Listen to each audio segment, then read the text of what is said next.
Hujan lebat berterusan yang melanda di beberapa buah negeri sejak 4 hari lalu mengakibatkan banjir yang teruk dan beberapa kawasan ditenggelami air. Situasi ini menimbulkan kebimbangan banyak pihak dan pelbagai media sosial digunakan sebagai ruangan masyarakat untuk berkongsi keprihatinan mereka.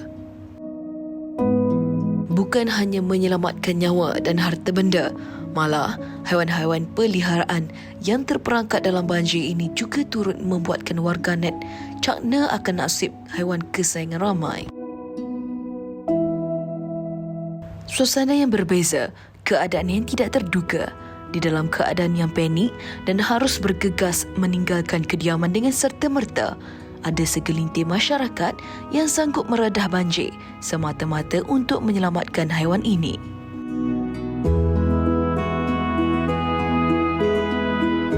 Rasa sayang dan belas kasihan terhadap haiwan-haiwan kesayangan ini adalah kekuatan sebenar untuk mengharungi derasan air yang kuat, mengelakkannya daripada berdepan dengan perkara yang tidak diingini.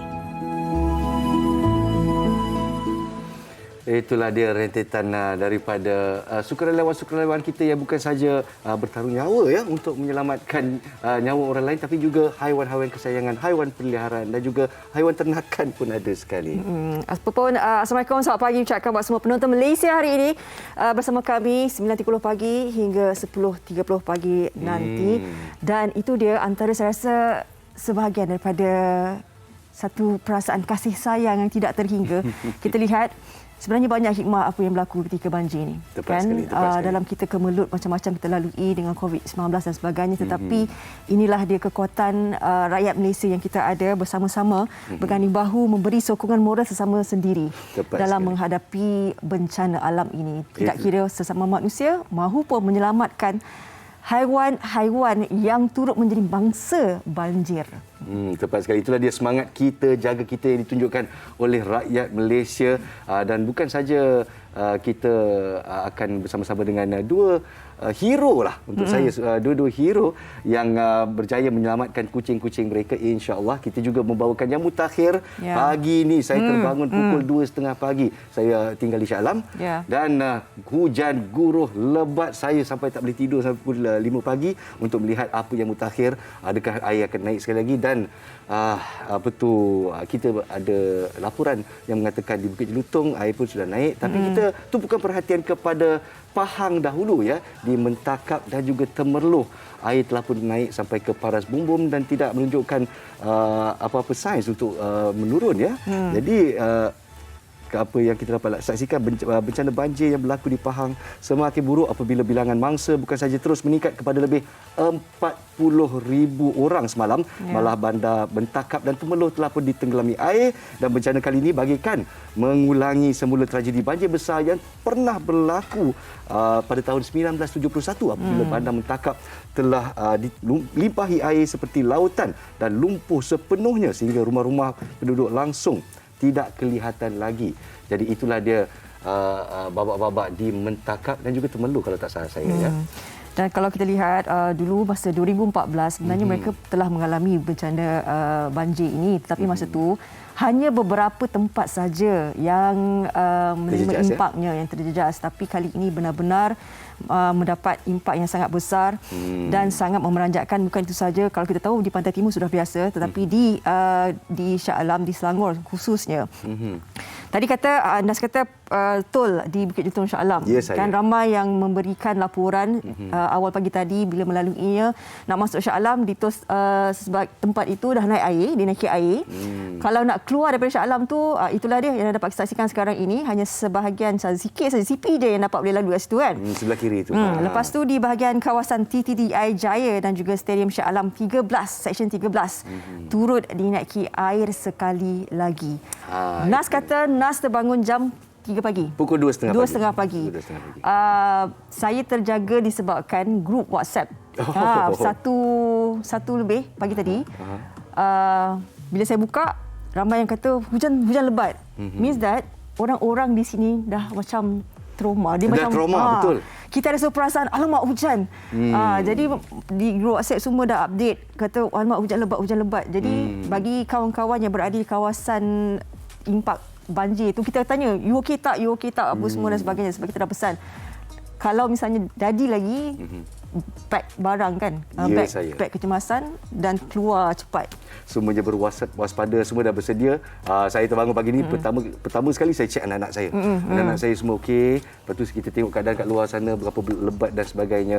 Dan untuk saya yang terasa trauma tapi tidak terkesan dengan banjir, bayangkan mangsa-mangsa yang telah pun mengharungi begitu banyak orang kata dugaan. Kalau trauma diorang, saya tak tahu macam mana lah nak ceritakan. Ya. Okey.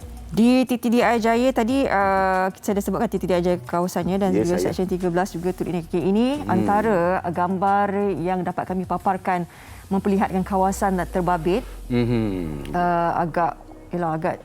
agak membimbangkan juga sebenarnya, sebab kita baru 2 hari kita rasa alhamdulillah ya Allah kau beri juga langit yang biru, cahaya matahari juga untuk supaya mereka yang terkesan dengan banjir ini adalah sikit matahari kan, nak pulihkan sikit-sikit pasca tu, nak bersihkan. Tapi apa yang kita nampak sini Fariha adalah fenomena yang dinamakan banjir termenung, di mana airnya tidak surut-surut ya.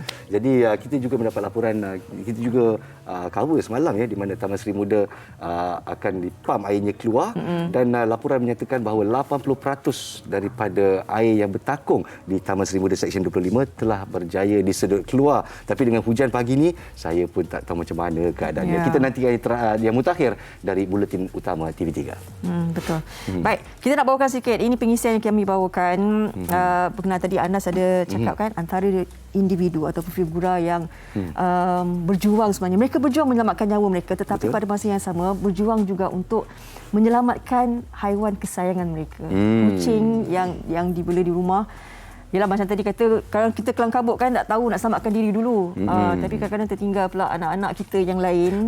Itulah dia. Tapi di dalam kes yang kita bakal bentangkan ini, anak-anak bulunya yang mungkin telah berjaya menyelamatkan kedua individu ini. Jadi kita bersama dengan Encik Muhammad Fikri Syamsuddin dan juga isterinya Nur Syirul Ain dari Meru Klang ya. Dan itulah dia babak-babak daripada rumah beliau. Itu dia. Assalamualaikum. Pasangan yang saling sayang menyayangi. Assalamualaikum. Fikri tak dengar. Fikri kena tekan unmute. Open mic. Okey. Kalau mungkin tengah rasa panik tadi kan. Dan alhamdulillah kita nampak senyuman di wajah-wajah anda. Anda berada di ruang tamu rumah sekarang? Ruang rumah. Boleh tunjuk sikit keadaan dia, macam mana pembersihan dilakukan? Banyak lagi nak dibuat ke? Banyak. Ada lagi lah tinggal dalam rumah, tinggal nak mop-mop. Luar banyak lah. Luar tinggal nak bersihkan luar je. Okey, alhamdulillah. Boleh tunjuk sikit ke? Boleh tunjuk sikit ke? Gerakkan sikit ke? Gerak sikit, kita tengok tahan. Itulah dia keadaan di rumah. Encik Muhammad Fikri. Perabot banyak kat luar. Tengah kering kan ni? Tengah cuba keringkan sedayu upaya lah ni?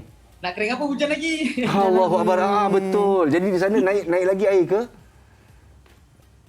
Di kawasan Meru Klang ni naik lagi airnya? Meru Klang. Dia naik lagi tak air pagi ni? Apa dia? Naik sikit. Naik sikit. Air parit tu naik balik.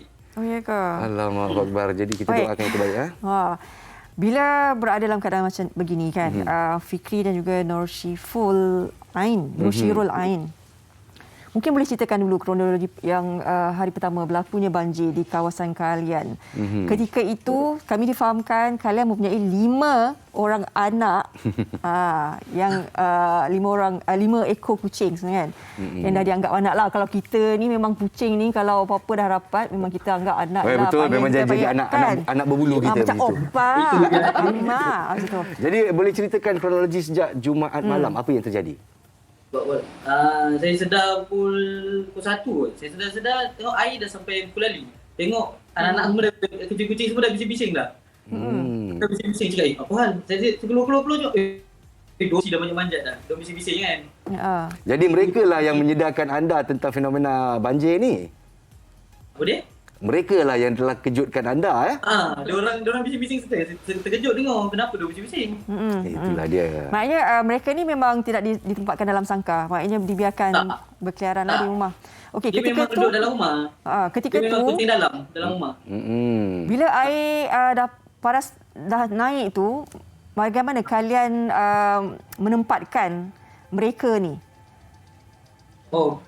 Oh, kita letak dekat rumah kakak Syirul ni. Oh, Maknanya- semua duduk dekat-dekat lah ni. Masa dah malam tu dalam apa dah pagi dah pagi tu lepas tolong-tolong orang taman. Orang taman baru dah pukul tengah pagi baru settle bawa dia orang keluar. Okey, berjaya diselamatkan, alhamdulillah. Jadi kat sini apa tu dah ada 5 ekor sendiri. Saya difahamkan ada lagi yang korang anda berdua selamatkan Ada kucing mak kat 8 ekor 7 ekor. Masa Ada tu paras air di paras mana? Masa mana? Masa menyelamatkan anak kucing semua tu. Tu macam tu lah, pada macam lutut. inilah. Pada lutut. Okey. Pada lutut dah. Parah lutut ya. Okey.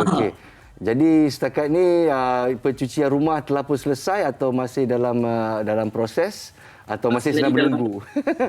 Masih lagi proses, banyak kerja lagi ni. Ni rumah mak mentua. Oh gitu. Habis dah tu. Siapa yang lebih sayang kucing ni? Isterinya ke Encik Fikri sendiri? Puan Nur Syirul macam mana? Perasaan anda? Dua-dua. Dua-dua menjadi kucing. Jadi apa perasaan Anak yang ni juga kucing, ni anak saya. Allah kesiannya. Jadi apa perasaan yang Puan Nur Syirul alami apabila nampak air naik dan kucing semua tengah berlompat-lompat? Apa perasaan puan pada masa tu? Kita biasa je, dia orang pun tak takut pun. Dia tak takut air. Kucing saya betul-betul sangat takut air. Tidur kat sofa. Dia duduk dalam atas beanbag, dia boleh relax layan je. Oh, dia layan. Dia tak takut lagi. No. Dia orang tak pernah banjir macam ni. Kita orang first time banjir tinggi macam ni. First time. Dah berapa lama duduk kat Meruklang ni? Macam mana? Berapa lama duduk di sana? Saya daripada kecil. Daripada kecil lah. Dari dah kira lebih 20 tahun lah. Fikri, okey, bila Kita orang pun satu taman. ya. Fikri, Ya? baik, bila Fikri melihat kan sekarang ni tular kan banyak ketika air naik paras dada dan sebagainya, ada insan-insan yang sanggup berkorban nyawa untuk menyelamatkan kucing-kucing yang lain. Tak kiralah kan siapa-siapa punya pun masa melihat operasi menyelamat tu. Bagaimana Fikri sendiri sebagai insan yang menyayangi kucing, kita ada kucing perasaan kita lain tau. Bagaimana melihat pengorbanan mereka ni yang sanggup meredah air bukan takat kan rendah tapi rendah. Air bukannya rendah. Baguslah dia orang ada sifat lagi, dia orang ke apa? Ni kan.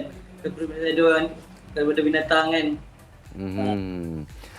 Baguslah. Rakyat Malaysia yang prihatin bukan saja kepada antara satu sama lain tapi juga kepada haiwan-haiwan peliharaan. Semoga Allah memberkati usaha-usaha anda berdua ya.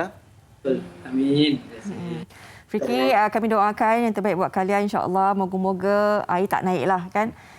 Moga-moga hari ini petang sikit ada matahari ke, walaupun kadang-kadang kita tahu macam sepatutnya kita tengok ramalan kaji cuaca kata mungkin tak ada hujan, tapi malam tadi kan ini semua kuasa Allah ni, kita tak tahu kan, kita doa banyak-banyak. InsyaAllah. Terima kasih banyak-banyak Fikri dan juga isteri Nur Syirul Ain. Sama.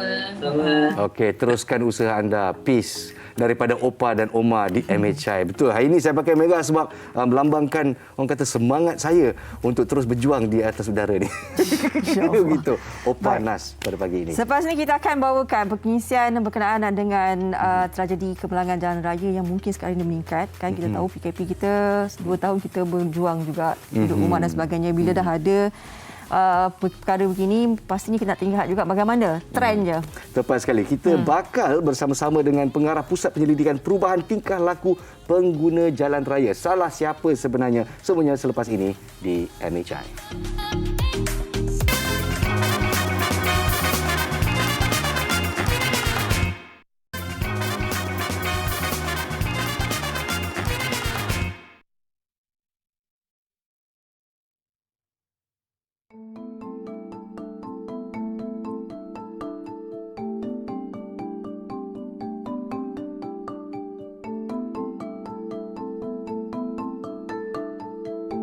Kadar kes kemalangan jalan raya di Malaysia antara yang merekodkan angka kematian yang tinggi. Menurut statistik Jabatan Siasatan dan Pengangkutan Trafik JSPT, sebanyak 1,500 kes kemalangan jalan raya dilaporkan berlaku saban hari. Meskipun angka tersebut menurun sebanyak 70% sepanjang Perintah Kawalan Pergerakan PKP tahun lalu, namun kini kadar kemalangan dicatatkan semakin meningkat selepas sektor ekonomi kembali dibuka. Terbaru, 10 individu termasuk 8 kanak-kanak maut dalam kemalangan melibatkan 3 buah kereta dan sebuah trailer di kawasan rehat rawat USJ Lebuhraya Elite, menghala Shah Alam. Insiden ini sekaligus mengejutkan ramai dan mengundang kesedihan. Persoalannya, apakah punca sebenar yang menyebabkan masalah ini terus berlaku? Sampai bila kita ingin membiarkan nyawa insan lain terus melayang dek kecuaian individu yang memandu tanpa berhemah? Di manakah pula rasa tanggungjawab kita sebagai pengguna jalan raya? Saya terlalu lemah semangat bila saya nampak visual sedemikian rupa. Terima kasih kerana masih bersama kami di Malaysia hari ini. Nazrul Rahman dan Farihan menemani anda dan kita cerita tentang kemalangan dan kita lihat kadar kenaikan kemalangan selepas PKP semakin meningkat. Walaupun untuk seluruh tahun tu dia menurun, tapi sebab kita berada di bawah PKP, kita tak boleh bawa kereta. Itulah saja kenapa statistiknya sedemikian rupa, ya Fariha. Baik, kita nak teruskan berkenaan dengan perbincangan ini, peningkatan kadar kemalangan, nak bersama dengan teknologis profesional Azhar Hamzah, Pengarah Pusat Pendidikan Perubahan Tingkah Laku Pengguna Jalan Raya. Assalamualaikum, selamat pagi Cik Hamzah. Cik Azhar Hamzah.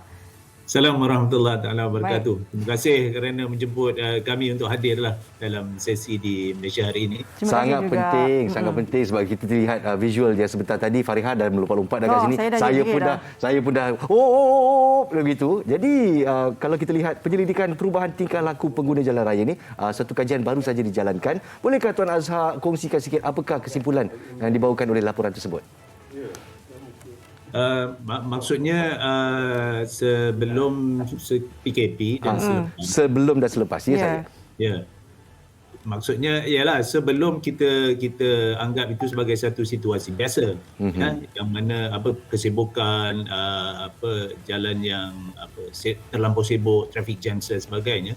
Selepas PKP dilaksanakan, kita telah nampaklah penurunan yang mendadak kenderaan di jalan raya, ya, sebab kekangan perjalanan dan sebagainya. Secara tidak langsung itu menyumbang kepada penurunan kemalangan. Maksudnya lebih kurangnya kenderaan berada di jalan raya, secara tidak langsung penguranganlah dari sudut risiko kemalangan. Baik. Dari segi kemalangan yang berlaku kebelakangan ini kan Cik Azhar, bagaimana kita melihat sebab sekarang ini bila kita tak keluar PKP dan sebagainya, kita lihat servis penghantaran makanan, maknanya penunggang motosikal kan yang ni. Jadi trendnya apa yang didapati daripada statistik, bagaimana melihat kemalangan yang membabitkan penunggang motosikal dan juga kereta itu sendiri? Ada peningkatan dari segi mana?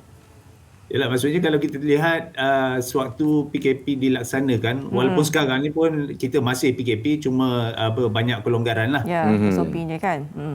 Jadi peningkatan yang ketara dari sudut penggunaan motosikal sebagai kenderaan untuk menghantar barangan lah. Panggil parcel hailing ataupun bungkusan makanan dan sebagainya. So peningkatan penggunaan motosikal bukan untuk tujuan perjalanan pergi balik orang yang biasa-biasa naik motor. Dia peningkatan daripada sudut penghantaran dan mengejar masa ya Encik Azhar. Ya, betul. Dan kita faham motosikal ni satu kenderaan yang kurang stabil dibandingkan dengan kenderaan 4 roda dan lebih lah. Jadi bila kita risiko untuk terbabit dalam kecelakaan ni meningkat untuk kenderaan yang kurang stabil ni, walaupun dia bergerak bersendirian, kita panggil single vehicle crash lah. Mudah je berlaku untuk motosikal sebab dia 2 roda tidak stabil. Jadi kalau kita lihat saya tumpukan perhatian kepada Selangor setakat ini ya, dari Institut Penyelidikan Keselamatan Jalan Raya Malaysia atau MIROS, sejak 20 tahun yang lepas ya, Encik Azhar, purata 20% daripada 500,000 kemalangan yang dilaporkan setiap tahun yang melibatkan motosikal ya, 20% melibatkan motosikal. Tapi daripada 20% tu 60% adalah kemalangan maut. Maknanya 3 daripada 4 kemalangan motosikal menyebabkan kematian. Kenapa begitu tinggi ya Encik Azhar? Yalah, seperti saya kata tadi, motosikal ni satu kenderaan yang tidak stabil dan dia tidak ada perlindungan kepada penggunanya. Ya, kalau kita bandingkan dengan kenderaan, kita ambil contoh mudah, kereta lah. Ya, kita ada physical protection, ya, perlindungan. Maknanya ada enjin di hadapan, ada pintu di kiri kanan, ada bumbung, ada lantai dan sebagainya. Kalau motosikal ni dia terdedah. Saya nak lebih kepada sikap penunggang motosikal itu sendiri dan apa yang sedang diselidikkan. Jadi macam mana dengan sikap tingkah laku rakyat Malaysia? Yalah, maksudnya bila kita mengguna motosikal, kita kena lebih berhati-hati jika dibanding kita naik kenderaan seperti kereta. Ya? Yang pertama sebab kenderaan itu sendiri tidak stabil. Maksudnya kalau kita let's say menunggang dengan kelajuan tertentu, melebihi had laju lah, ambil contoh yang mudah. Jadi jarak kita untuk berhenti dengan selamat dan sebagainya itu akan bertambah jauh lah disebabkan kelajuan yang melebihi tadi. Jadi mudah, risikonya meningkat. Kelajuan kalau bermotosikal, risiko kemalangan, jatuh sendiri meningkat mendadak. Baik. Okey. Bagaimana pula dengan kenderaan berat seperti lori kan? Kita tahu baru-baru ini berlakunya kemalangan, banyak juga membebitkan lori dengan pelanggaran kereta dan sebagainya. Saya kalau bawa kereta, kalau lalu sebelah lori, Cik Azhar, saya takut sebab dia kita kan boleh sama ada tengok nak potong ataupun nak slow ke belakang sikit. Nak lari daripada tu, bagaimana? Satu soalan yang menarik. Ya, maksudnya kita apa yang kita cuba terapkan bila pemandu kenderaan komersial seperti trailer dan sebagainya, kenderaan berat ni, mereka kena lebih berwaspadalah sebab beban ataupun muatan kenderaan tu yang dia bawa memerlukan ruang yang luas, ruang yang jarak yang lebih jauh. Kalau dia bawa laju, jarak untuk dia berhenti selamat tu memang agak jauh lah, agak panjang. Jadi kalau kata dalam situasi kecemasan, memang sukarlah nak berhenti dengan selamat kenderaan-kenderaan ni. Ya, berlaku dengan sekelip mata ya, Encik Azhar. Betul. Jadi kita perlukan pemandu itu yang mengawal kenderaan tu berhemahnya lebih. Macam inilah saya ambil contoh. Lebih kurang. Saya ambil contoh kes yang baru saja berlaku dalam 5 hari yang lepas di mana sebuah trailer telah merempuh 3 kereta dan menyebabkan 10 kematian. Itu dah paparan yang kita lihat sekarang ini ya. Jadi baru-baru ini perkembangan kes tersebut, pemandu mengaku tidak bersalah. Dia kata dia tidak memandu dengan laju. Jadi ada aspek yang menyatakan mungkin selepas PKP kenderaan-kenderaan berat tidak ada penyelenggaraan yang tepat ataupun yang harus dilakukan. Apakah pendapat Encik Azhar? Adakah lori itu sendiri ada masalah? Ya, kita faham 3 faktor utama yang menyumbang kepada kemalangan lah. Satu, persekitaran. Waktu itu malam, jalan licin dan sebagainya. Yang kedua, seperti yang Tuan Nas cakap tadi lah, faktor penyelenggaraan. Kenderaan itu sendiri memainkan peranan. Dan yang ketiga, faktor yang sentiasanya besar dalam setiap kemalangan iaitu pemandu, orang yang mengawal kenderaan. 3 faktor utama ni. Jadi dalam setiap kemalangan dia pelbagai faktor lah, dia bukan satu saja. Ya, maksudnya kalau kenderaan yang kurang diselenggara dengan baik, tidak baik, dipandu oleh mereka yang kurang berhemah, dia kecenderungan untuk berlaku kemalangan tu lebih meningkatlah. Jadi walaupun itu maksudnya. Mungkin ada juga faktor kecuaian sikap itu sendiri juga, Cik Azhar kan. Jadi kita nak saksikan terlebih dahulu ini tinjauan yang telah dilakukan oleh wartawan MHI berkenaan dengan mereka pengguna jalan raya ini, sama ada mereka patuh tak kepada lampu isyarat ni. Jadi, kita saksikan.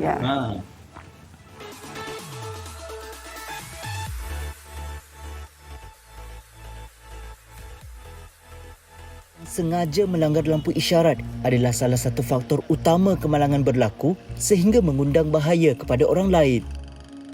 Hijau untuk jalan, kuning perlahankan kenderaan dan merah tanda berhenti. Tak kira jauh di mana anda berada, ini adalah warna-warna keramat yang seharusnya dipatuhi oleh semua pengguna jalan raya. Namun adakah kita benar-benar faham dengan peraturan asas ini? Saya kini berada di tengah-tengah Bandaraya Kuala Lumpur untuk melihat sendiri sejauh mana kepatuhan rakyat Malaysia terhadap peraturan di lampu isyarat.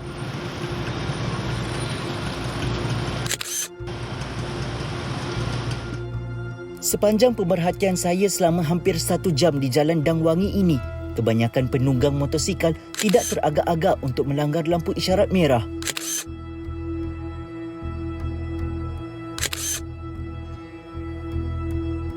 Bahkan ada juga yang hampir dilanggar kereta kerana sikap sambil lewat itu tidak mematuhi peraturan-peraturan jalan raya. Itu belum lagi pemandu yang memecut laju tanpa memperlahankan kenderaan apabila lampu isyarat bertukar warna kuning. Semuanya bertentangan dengan peraturan jalan raya yang ditetapkan.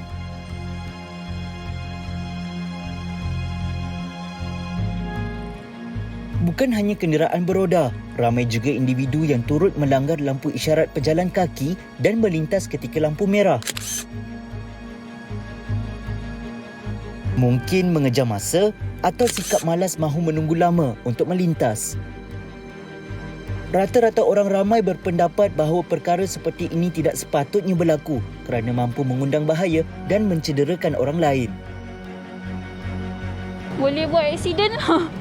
Boleh berlanggar sebab belum lampu hijau kan dah langgar, lepas tu dah jalan.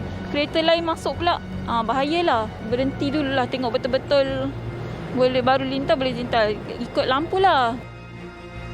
Kebanyakannya rider waktu peak hour, diorang nak kejar order lah. Diorang nak kejar order sebab tu diorang banyak langgar lampu isyarat lah. Kita kena fikir lah keselamatan kita kan. Kita kena fikir orang yang kita sayang semua kan.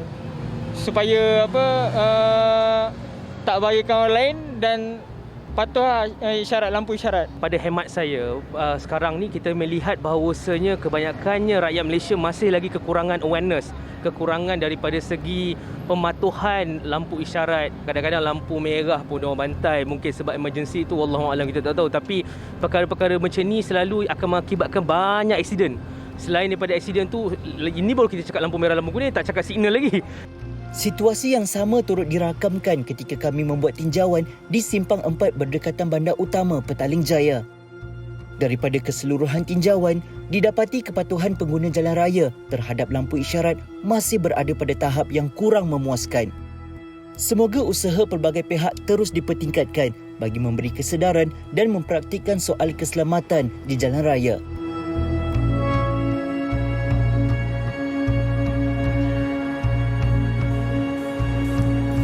Jadi inilah dia semangat Malaysia boleh yang tidak digalakkan ya. Malaysia boleh melanggar lampu isyarat. Itu sekakatnya Encik Azhar di sini ya.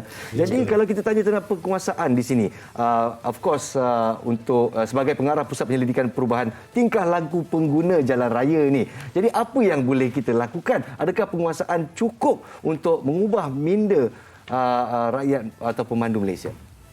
Ya, terima kasih atas soalan tu. Ya, yang pertama, ya kita biasa kita berpandukan prinsip 3E itulah yang asas. Maksudnya education, enforcement dan juga engineering. Jadi yang asasnya education lah, pelajaran. Kita timbulkan kesedaran kepada keseluruhan masyarakat betapa pentingnya pematuhan kepada peraturan di jalan raya ya. Tujuan peraturan untuk kita kekal selamat ya. Selamat tu di jalan raya lah.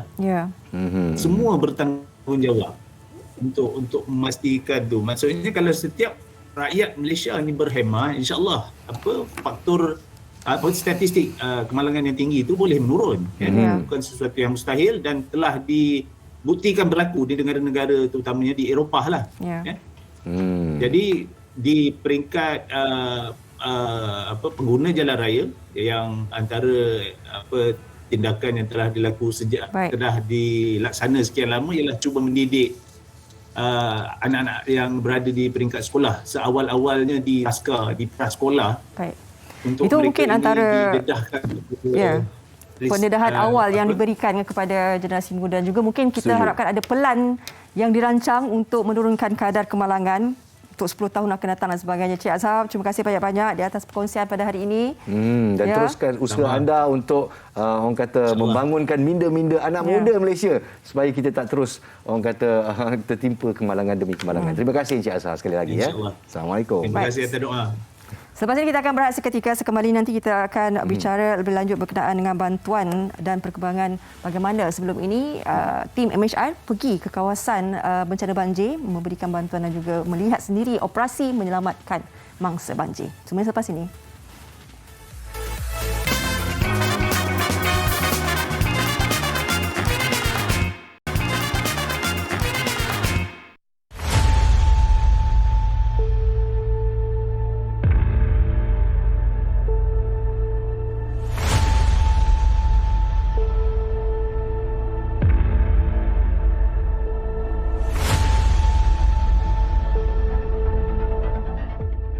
Okey, hari keempat banjir di Taman Seri Muda Shah Alam ini menyaksikan proses evakuasi dan juga penguluran bantuan dilakukan dengan begitu rancak sekali. Kami baru selesai bersama-sama dengan sekumpulan rakan yang juga bersama-sama dengan anggota PGA, PDRM untuk menghantar makanan pada masa sama membawa keluar mangsa yang masih lagi terperangkap. Jadi ini antara yang berlaku 2 jam tadi.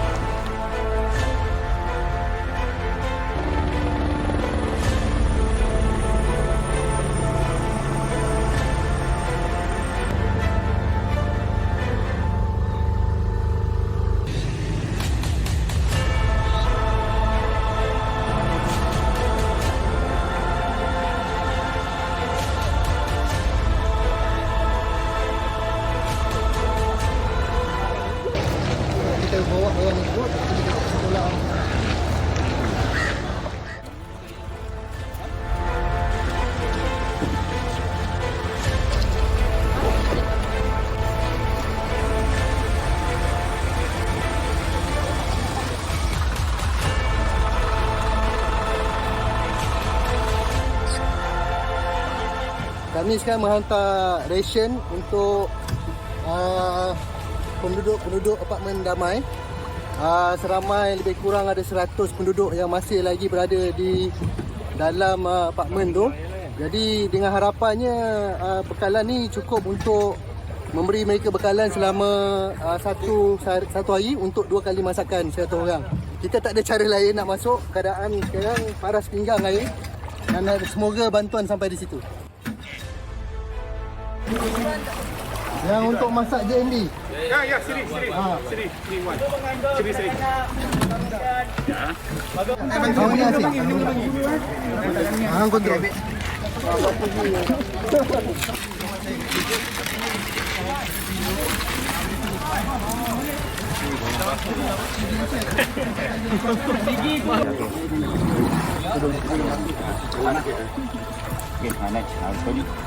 Itu hidup panjang. Ada lagi baby naik, baby orang tua boleh naik. Bismillah. Lepas ni bang. Sangkut ya. Hello. Misi menghantar makanan ke beberapa penduduk di Pangsapuri Damai telah selesai. Sekarang ni membawa keluar mangsa yang masih lagi terperangkap dan satu bot ni memenuhi ataupun dipenuhi oleh penduduk yang sebelum ini sedang menantikan giliran mereka untuk dikeluarkan. Dan antara cabarannya walaupun menggunakan bot, terpaksa ditolak secara manual beramai-ramai bersama anggota PGA dan juga sukarelawan memandangkan air semakin cetek dan untuk memastikan bot sampai di lokasi dengan selamat.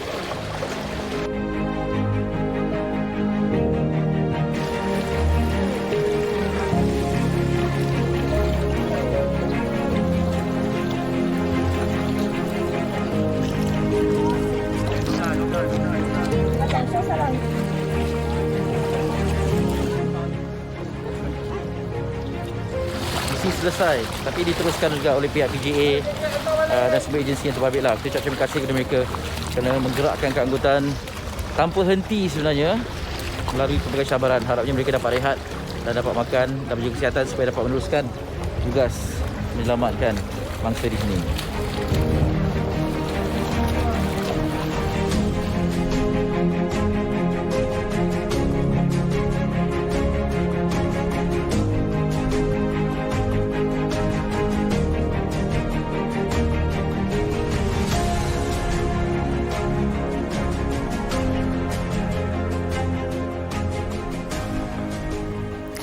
Itu sedikit rentetan daripada laporan wartawan Putri Alia dan juga Eli Iskandar. Kagum dengan juru kamera wanita yang mengambil gambar tu. Tepat sekali. Jadi sampai mesej itu kepada rakyat Malaysia agar kita terus membantu mereka yang terkesan disebabkan oleh bencana banjir ini. 71,000 mangsa ditempatkan di PPS di 7 negeri yang terjejas dan setakat ini 27 nyawa yang terkorban. Jadi kalau kita nampak setakat ini ya, saya dijagakan golongan asnaf akan meningkat dengan tragedi banjir dan juga COVID-19 yang menular. Jadi bantuan pendidikan sekolah untuk tahun 2022 ni untuk golongan asnaf, fakir dan miskin saya rasa mesti ditekankan. Baik, kita nak terus bawakan berkenaan dengan Lembaga Zakat Selangor yang akan terus membantu mereka yang memerlukan. Saksikan ini. Saksikan.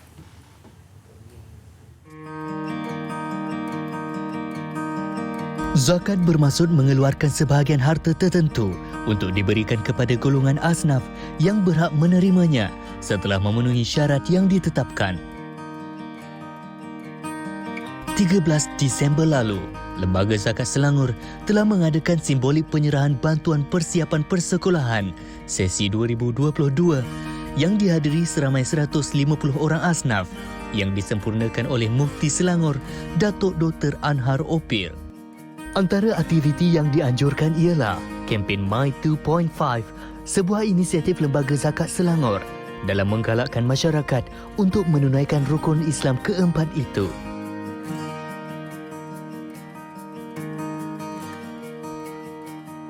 Kempen My 2.5 akan diteruskan ya, kempen pada bulan Disember ini seperti kempen yang dilaksanakan sepanjang tahun. Dan pada bulan Disember ini seperti tagline-nya sedikit bagi anda, segalanya buat mereka.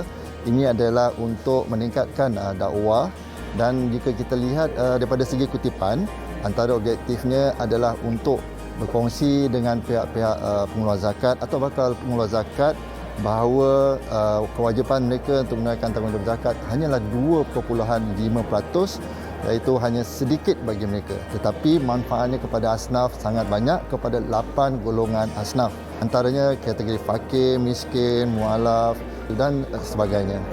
Melalui kempen My 2.5 ini, pelbagai kaedah telah dilaksanakan. Sama ada yang pertama sekali adalah daripada dakwah ataupun perkongsian maklumat kepada semua masyarakat mengenai tanggungjawab zakat dan jenis-jenis zakat yang perlu ditunaikan.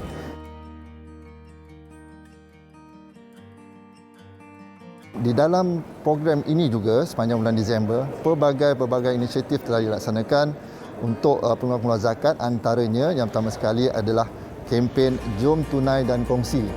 Kempen Jom Tunai dan Kongsi ini adalah inisiatif Lembaga Zakat Selangor untuk pengeluar zakat dan juga untuk meraihkan komitmen serta sokongan mereka ya di dalam kebersamaan untuk membantu asnaf-asnaf atau mereka yang terkesan khususnya di negeri Selangor. Dengan menunaikan tanggungjawab zakat, pembayar-pembayar atau pengeluar zakat berpeluang untuk mendapat sedikit sagu hati daripada Lembaga Zakat Selangor dan boleh dikongsikan bersama asnaf yang terpilih. Ini antara uniknya kempen Jom Tunai dan Kongsi. Melalui kempen My 2.5 ini juga, pelbagai lagi inisiatif, platform-platform bayaran zakat telah dibangunkan. Antara yang terkini iaitu platform bayaran zakat melalui kad kredit Islamik.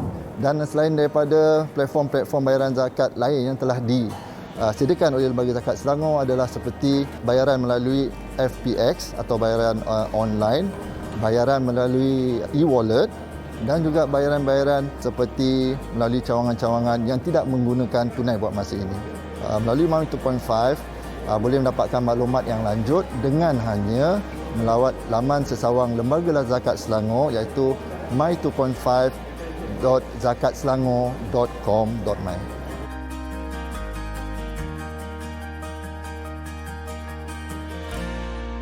Kempen Zakat Selangor Peduli memperuntukkan jumlah 69.3 juta yang merangkumi bantuan kepada 59,000 individu dan juga 431 institusi.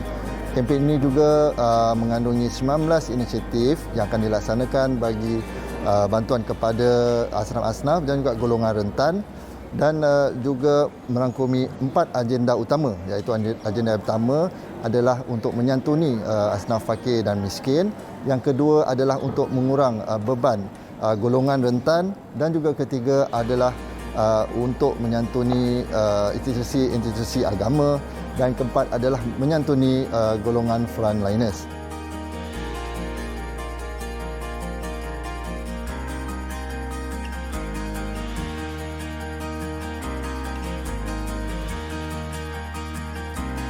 Sehingga bulan November, sejumlah 56 juta telah diagihkan melalui program ini dan telah dimanfaat kepada lebih daripada 50,000 penerima-penerima bantuan ini.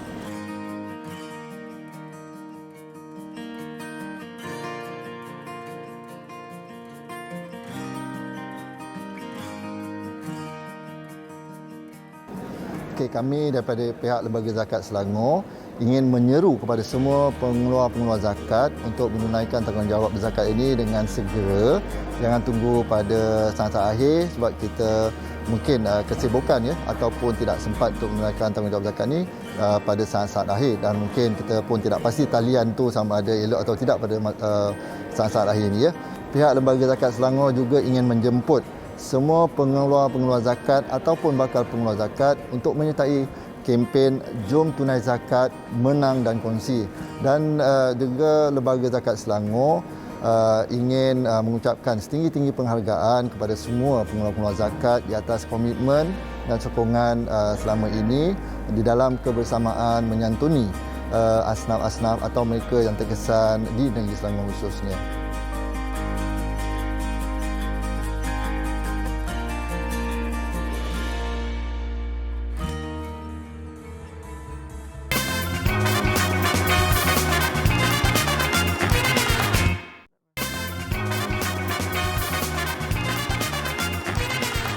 Kembali semula dalam Malaysia hari ini, kita nak teruskan sedikit nak warakan berkenaan dengan Nestle Nutrient Pre-Diabetic. Nestle Health Science melancarkan portal www.nutrientdiabetes.my yang mengandungi pelbagai ciri kesihatan seperti penilaian risiko pra-diabetes, petua kesihatan dan pelan pemakanan khusus untuk individu bagi membantu rakyat Malaysia mencapai matlamat kesihatan dan meningkatkan kualiti hidup. Ciri kesihatan ini penting dalam menyokong rakyat Malaysia yang berisiko menghidapi pra-diabetes supaya lebih peka dengan tahap kesihatan dan tidak tergolong dalam diabetes jenis 2. Jadi perancangan makanan adalah sebahagian daripada gaya hidup yang sihat.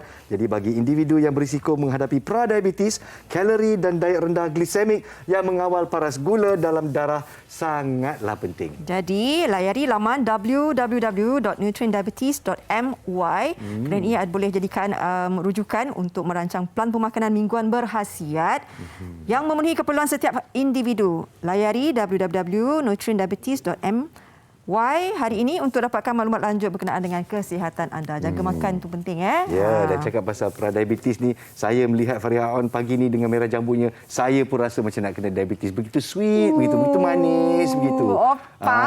Yelah, sebab awak tengok saya pakai merah hari ni terus dikata, "Weh, dia ni macam lain macam orang tu." Tak, saya cakap sini. Hari ini saya tengok Nas macam buaya. Ngap begitu. Tak, jangan ngap. Apa pun, jaga diri dengan cuaca yang tidak menentu ini. Tepat teruskan pembukaan kita lah. Peka dengan ramalan kaji cuaca sekarang ini. Tepat sekali. Ya, disyorkan kepada rakyat Malaysia di luar sana untuk sentiasa peka dengan Jabatan Meteorologi Malaysia dan juga amaran daripada NADMA. Kita lihat awan-awan di luar sana, jangan kita ambil lewa musim terkujuh ini. Saya Nazrudin Rahman. Saya Farah On. Jumpa lagi esok di Malaysia.